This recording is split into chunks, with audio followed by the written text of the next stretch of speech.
Bonjour à tous, dans cette vidéo je vais vous parler de la série d'animation française qui s'appelle Monsieur Flap, qui est assez atypique on va dire et dont l'histoire est résumée très bien, brièvement dans son générique de début. Monsieur Flap a une tête de cul. L'amour c'est pas facile quand tout le monde voit ton ami.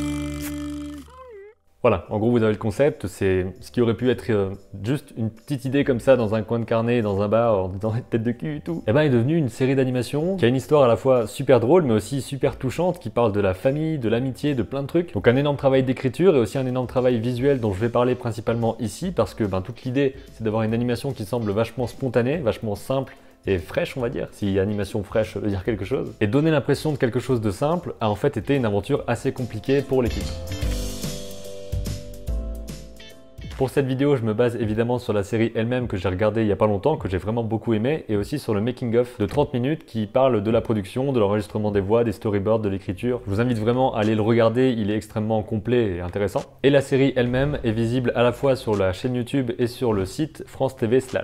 Visuellement, ce que je trouve vachement intéressant, c'est la simplification de tout ça. Vous pouvez voir par exemple que les décors et les figurants sont extrêmement simplifiés. Il y en a certains, c'est littéralement juste des petites silhouettes qu'on a l'impression qu'on peut faire en 2 secondes, ce qui est certainement le cas, mais ce qui est plus compliqué, c'est de trouver quelle forme faire en 2 secondes, si vous voyez ce que je veux dire. Il y a des couleurs également très marquées, souvent une palette assez restreinte, des scènes très bleues, des scènes très vertes, avec les personnages qui ressortent en blanc par-dessus. Au niveau du design des personnages principaux, il y a un truc qui était assez difficile à mettre en place, c'était qu'ils sont relativement simples, avec des designs parfois assez aérés.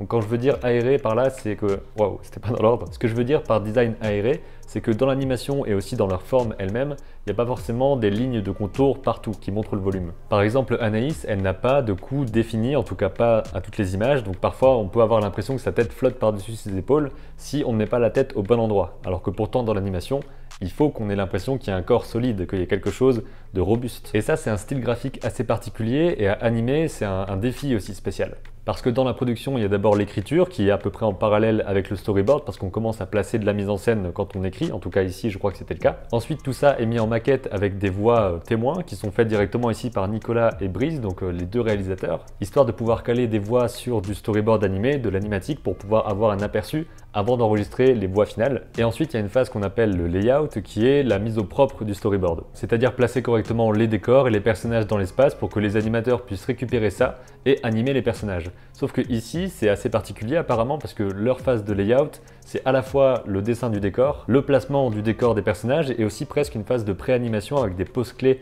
déjà définies. Donc les artistes layout sont vraiment ici les dessinateurs des décors et aussi un petit peu animateurs. Donc ça semble assez particulier par rapport à cette production. Dans d'autres productions, c'est vraiment des métiers séparés. Mais ici, il y a vraiment une logique de...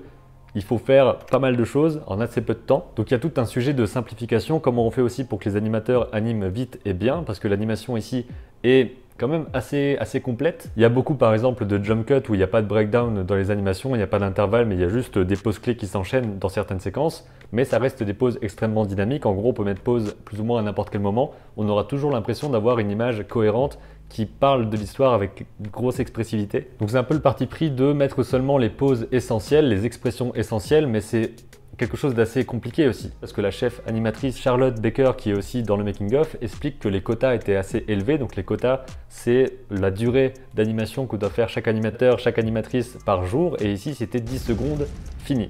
Donc chaque jour, chaque animateur, chaque animatrice doit vraiment livrer 10 secondes complètement terminées et qui seront dans la série. Ce qui est assez énorme en termes de durée, donc ils doivent forcément faire des compromis par rapport au nombre de pauses, mais à ce moment-là, ils doivent vraiment être beaucoup plus expressifs. Dans le making-of, on voit que pour le storyboard, ils ont l'air d'avoir utilisé le logiciel Storyboard Pro qui est très répandu dans la pré-production. Et pour l'animation, je pense que c'est Adobe Animate, donc peu importe un petit peu le logiciel, sauf que ici, ce qui est important, c'est que c'est un logiciel vectoriel, c'est-à-dire que quand ils dessinent, ils peuvent ensuite modifier les formes qu'ils ont faites sans que ça perde en qualité, sans que ça devienne flou, pixelisé, bizarre. Et comme ça, ils peuvent réutiliser des dessins qu'ils ont déjà faits pour simplement les déformer, les agrandir, les déplacer. Ici, on voit que Félix bouge la tête et bouge aussi le corps, donc le corps il a l'air de bondir un petit peu. À mon avis, c'est simplement un seul dessin qu'on va compresser en hauteur ou en largeur pour donner cette impression de rebondi sans redessiner à chaque fois.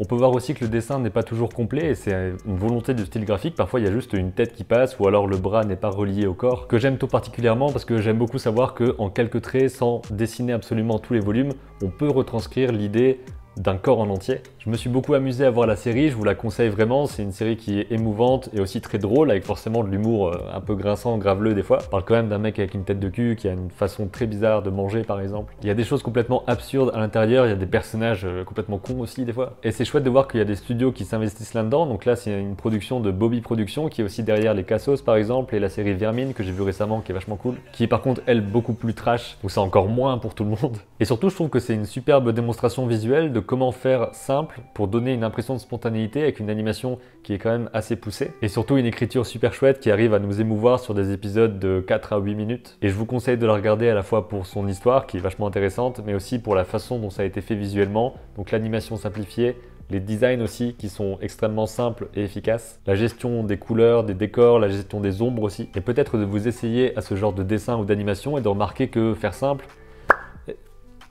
eh ben c'est pas évident du tout. Si vous êtes intéressé par des explications sur l'histoire plus globalement de cette série-là et aussi sur d'autres productions animées, je vous conseille la chaîne qui s'appelle Cartoon Télé que je vous mets en fiche et en description, qui parle vraiment de plein de séries d'animation différentes en se concentrant davantage sur l'histoire, les personnages et l'impact de tout ça en termes de production et le champ, on va dire, global du dessin animé. Donc je vous conseille d'aller voir ça aussi, je vous dis à très bientôt pour une prochaine et d'ici là, comme d'habitude, créez vos images et racontez vos histoires.